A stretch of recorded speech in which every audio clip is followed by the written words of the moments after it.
Bonjour.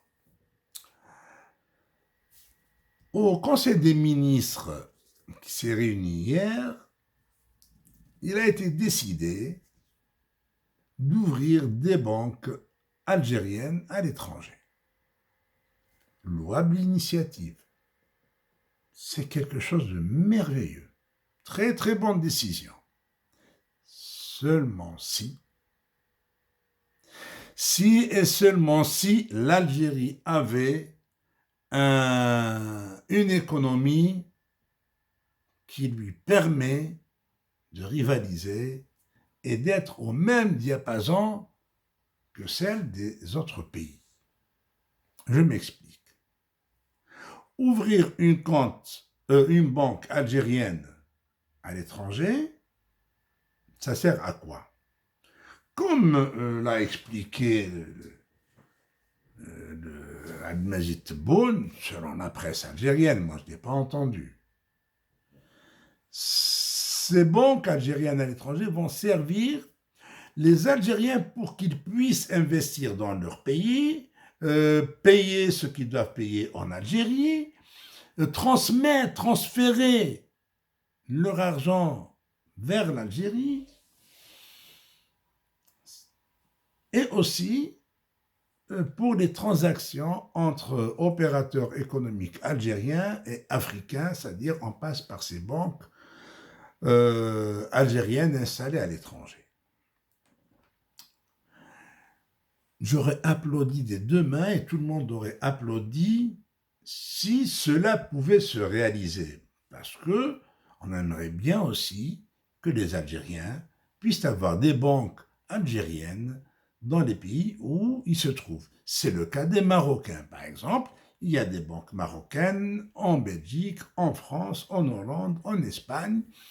Et les Marocains déposent leur argent dans des banques marocaines, ils transfèrent leur argent vers leur pays à travers des banques marocaines, et les Marocains transfèrent annuellement des milliards d'euros vers leur pays. La diaspora marocaine transfère des milliards d'euros vers le pays d'origine, vers le Maroc, ce qui n'est pas le cas des Algériens. Les Algériens transfèrent, mais pas par le biais des banques. Pourquoi? Parce que en Algérie, il y a deux types d'économies. Il y a l'économie informelle et il y a l'économie officielle. Il y a le marché parallèle de la devise et le marché officiel de la devise. L'Algérien, quand il transfère son argent par la banque, il va perdre énormément. Parce que la valeur du dinar à la banque est supérieure à la valeur du dinar sur le marché informel. Et sur le marché informel, c'est la valeur réelle du dinar. Avant la dernière dévaluation officielle du dinar, pour 1000 euros, je crois qu'on donne 10 000 dinars. Oui, là. En tous les cas, à ce point, on vous donne, pour 1 euro, on vous donne 10 500, je crois. En tous les cas, il y a une marge. Je ne suis pas habitué au change parallèle ni au change officiel. Donc, je n'ai jamais transféré, je n'ai jamais pris.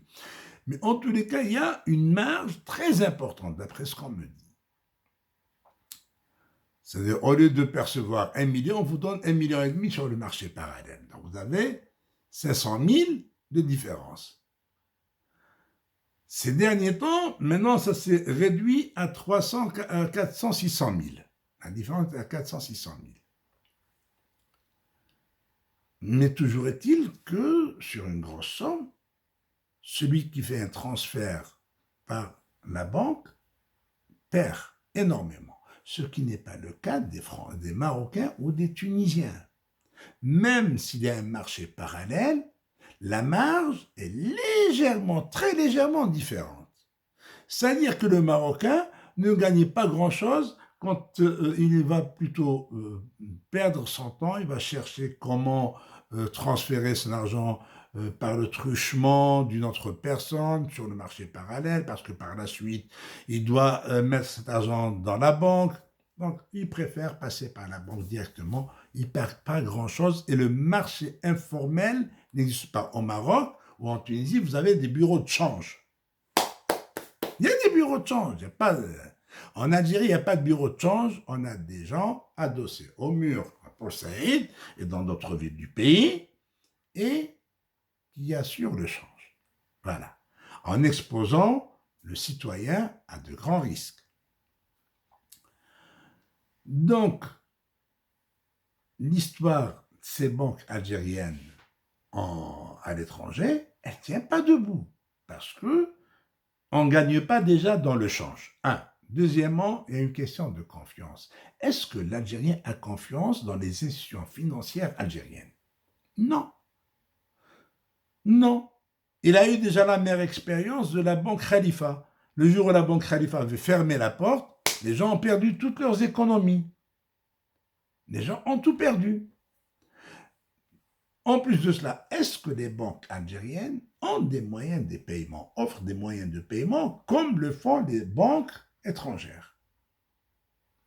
Je ne le pense pas parce que demain, si cette banque algérienne qui vient ouvrir en France une succursale ou une agence, elle n'a pas de liquidité, les Algériens ne viennent pas déposer l'argent. Moi, je vais ouvrir, on me donne une carte bancaire et après, on me dit, il n'y a pas d'argent. Je ne pourrai plus utiliser ma carte bancaire. Hein, je suis en déplacement, je dois faire un paiement, il n'y a plus d'argent. Et la banque risque de fermer parce qu'il n'y a pas eu afflux, il n'y a pas eu audience, il n'y a pas eu un grand afflux vers cette banque. Voilà ce qui se passe. Donc, il n'y a pas de confiance. Un autre point, c'est que les Algériens, quand ils partent en vacances, la location touristique des Algériens, elle est de combien? Elle est de 110 euros, 120 euros. Elle était de 150 euros. Ces derniers temps, elle a été ramenée à 110 ou 120. Car on n'est pas loin de... Une somme dérisoire. L'Algérien qui obtient cette somme par an, 110, 120 euros par an, qui perçoit cette allocation, est-ce qu'il va la mettre à la banque? Il ne va pas lui suffire de payer l'hôtel et resto hôtel pour une nuit. Allez, il va dans un hôtel pouilleux, ça ne tiendra pas 2 jours.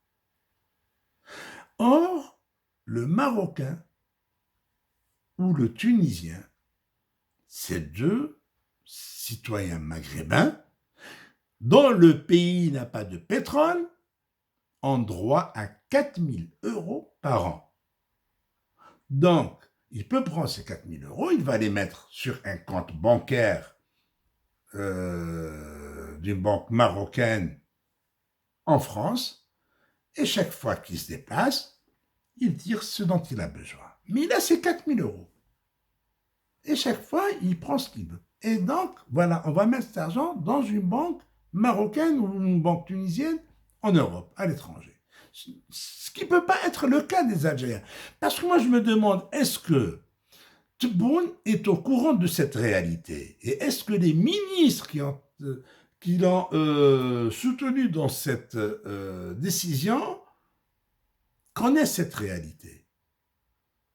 Je ne sais pas, moi.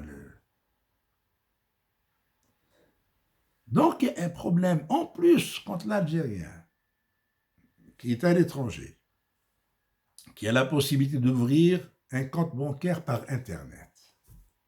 Sur Internet. Un autre qui peut ouvrir un compte bancaire en l'alimentant à partir d'un bureau de tabac. Il va acheter un ticket à 250 euros, à 100 euros, à 50 euros. Il met la somme qu'il veut. Et il va remplir 100 il va gagner 100 avec cette somme. Il peut mettre 1 000 euros. Il achète donc 4 tickets à 250 euros et il alimente 100, sans se déplacer, sans rien du tout.